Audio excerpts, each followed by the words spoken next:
probably when I first started going to the doctor, maybe I was in stage three, and just more And time went it by. just expanded, right? With Yeah, time, it yeah. just kept spreading.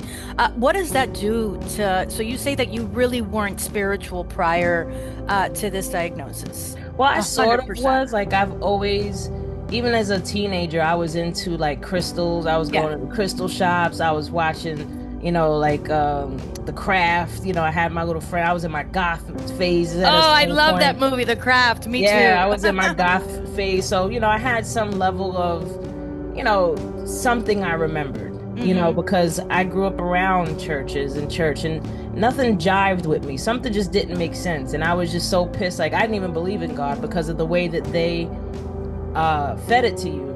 It just didn't make sense. I was like, there's no way, Yeah. And then when I went through the cancer experience, that's when I want to say first started to understand that, okay, there is something out there, but it's not what they're saying it is. Right. So, Right.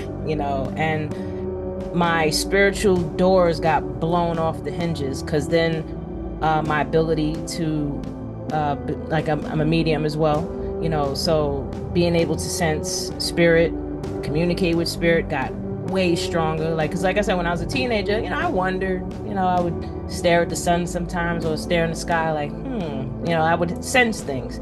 But once one of the things that happened while I was on chemo, I actually had a really bad allergic reaction and my heart Hmm. stopped. I actually died. Right. So after coming back from that, that's what blew the doors off and opened everything up. And the energy that was coming in was insane. And I just wanted to understand what the hell was happening.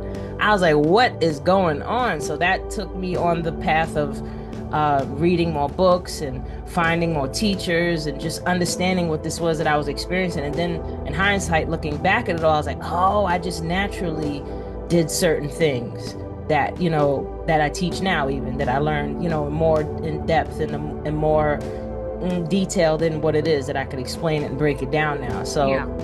it was definitely experience is the best teacher in this Yeah, regard. no, but it's so interesting because with everyone that I speak to, where they have more pronounced spiritual gifts, that they're able to offer others like me. Like, I consider myself somewhat of an awakened person, but I'm not talking to dead people. Like, I just, I don't have it. I kind of can't help it.